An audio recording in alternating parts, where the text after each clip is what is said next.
Dites-moi, est-ce que jouer à un jeu vidéo, ça pourrait être la clé pour résoudre des problèmes complexes en équipe? L'idée, comme ça, elle semble complètement contre-intuitive. On imagine le jeu d'un côté, le travail sérieux de l'autre. Et pourtant, c'est le cœur de notre discussion aujourd'hui. L'union, parfois explosive, on va le voir, entre ce qu'on appelle les jeux sérieux et le fameux design thinking. D'accord. Alors posons les bases. Un jeu sérieux, si je comprends bien, c'est un jeu dont le but n'est pas juste de s'amuser. C'est exactement ça.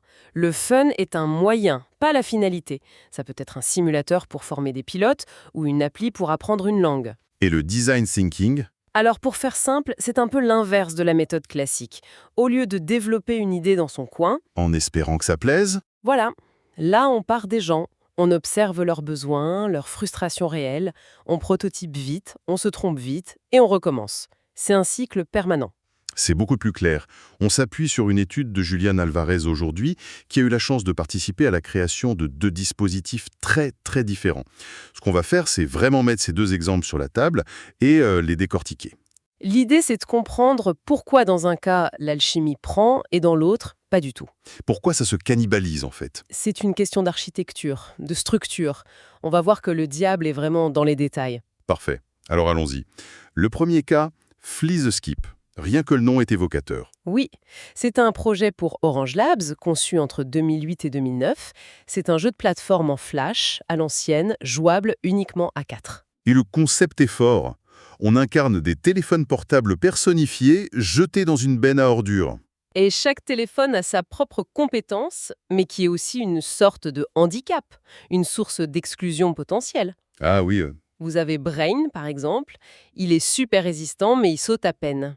Shortcut, lui, est très rapide, mais sa batterie se vide à une vitesse folle. et les autres? Il y a Clap qui peut déchiffrer des codes, mais il a un nombre de caractères très limité pour communiquer avec les autres. Un peu frustrant ça. Et enfin Hack qui peut passer à travers des barrières électriques, mais il risque de transmettre des virus à ses coéquipiers. Donc si je résume, on est obligé de collaborer pour s'en sortir. C'est vital.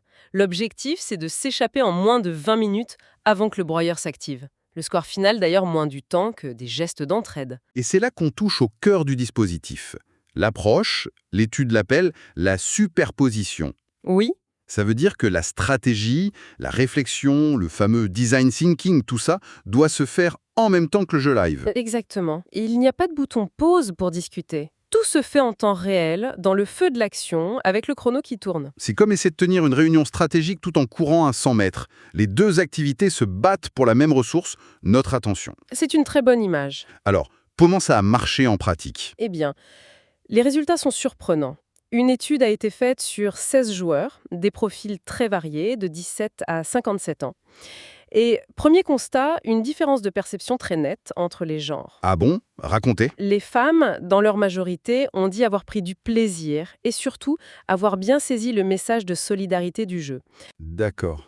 En revanche, les hommes se sont beaucoup plus concentrés sur la performance et les mécaniques, le gameplay, et plusieurs ont trouvé l'expérience juste frustrante. Ah, c'est fou ça.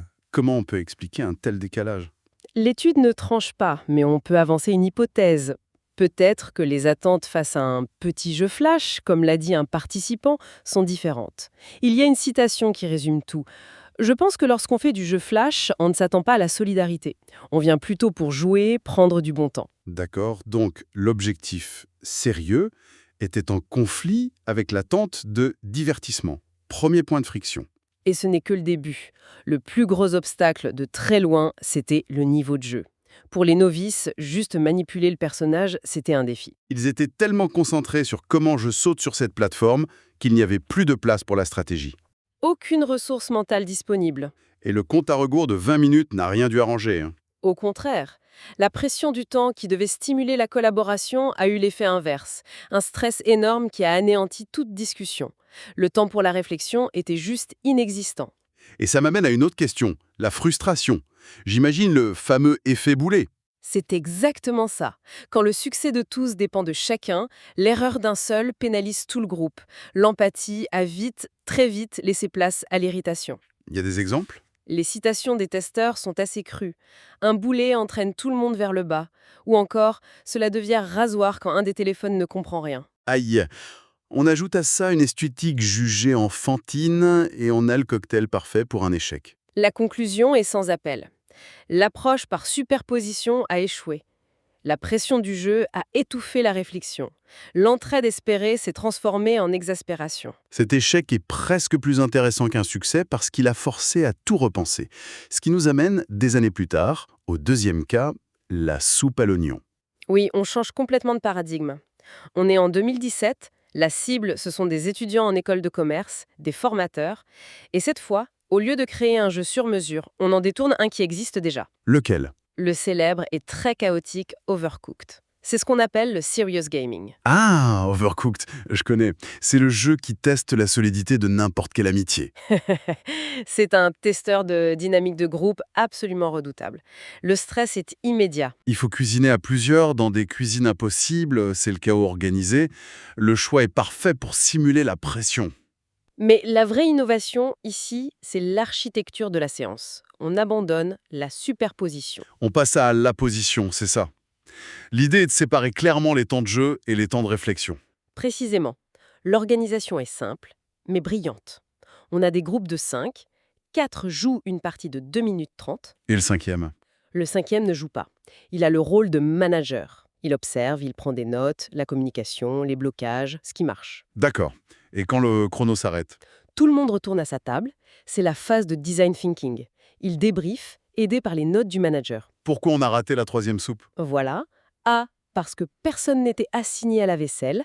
Ils bâtissent ensemble une nouvelle stratégie. Et puis, ils retournent jouer pour appliquer leur plan et essayer d'améliorer leur score. C'est un cycle, hein. Jouer, analyser, rejouer. C'est ça. Il y a même un détail amusant dans l'étude.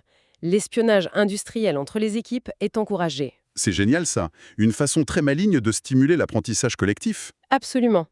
Et à la toute fin, il y a une dernière phase cruciale, le débriefing final animé par le formateur. Et il est structuré comment? Autour de 4 questions très précises. La première, quel a été votre ressenti? Malin. On évacue l'émotionnel d'abord, la frustration ou l'excitation, pour pouvoir analyser à froid. C'est ça.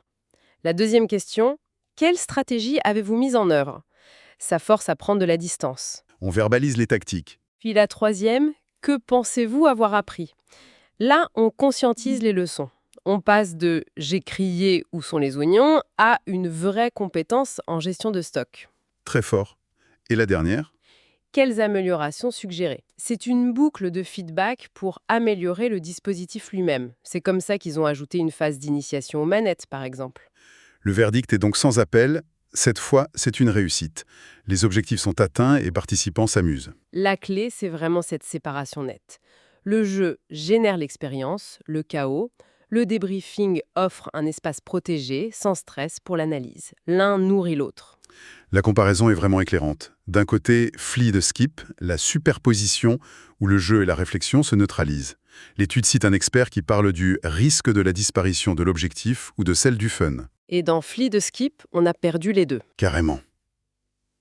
Alors que de l'autre, la soupe à l'oignon et son apposition créent une boucle vertueuse. Le concept fondamental derrière ce succès, c'est la distanciation. C'est donc ça, l'ingrédient secret. Cette pause, ce moment où on s'arrête de jouer pour parler de comment on a joué. C'est ça qui transforme le chaos d'Overcooked en une vraie leçon de management. C'est ce qui permet de transformer une expérience intense mais confuse en un apprentissage conscientisé, un apprentissage qu'on peut ancrer. Sans cette pause, ça reste juste une montée d'adrénaline. Exactement. Et on comprend que ce n'est pas un cas isolé. L'étude mentionne d'autres projets qui suivent cette logique. Oui, comme des mods non-violence en 2013. Des étudiants ont dû transformer des jeux de guerre pour y mettre un message pacifiste. Attendez, ça c'est fascinant. On prend un jeu dont le but est de tirer sur tout et la mission c'est d'en faire l'inverse. Imaginez les discussions pendant la phase de design. Comment créer de l'engagement sans la violence comme mécanique principale? C'est une vraie question de game design. Et plus récemment, Le projet Play de City en 2023 qui a utilisé Minecraft pour que des jeunes repensent une place publique à Bruxelles. À chaque fois, on retrouve cette alternance. Une phase dans le jeu, une phase en dehors. l'idée fondamentale à retenir, c'est que pour marier jeu et résolution de problèmes, l'architecture de l'expérience est reine. On ne peut pas juste tout mélanger. C'est la grande leçon, oui. Séparer les moments de jeu intense, où on est dans le flow, des moments d'analyse calme, où on réfléchit sur ce qu'on a fait. Ça semble être la stratégie la plus robuste. L'étude conclut sur le besoin de créer une sorte de classification de ces combinaisons. Et ça ouvre une question passionnante pour nous. On a vu des exemples dans la formation, le management, l'urbanisme. Hmm. Mais où d'autre cette approche jouer, puis analyser, puis rejouer, pourrait-elle transformer notre façon de faire? Est-ce qu'on pourrait l'imaginer pour la concertation citoyenne sur des projets de loi? Ou pour l'innovation dans la recherche? Ou même pour des enjeux comme la transition écologique? C'est une piste de réflexion assez vertigineuse.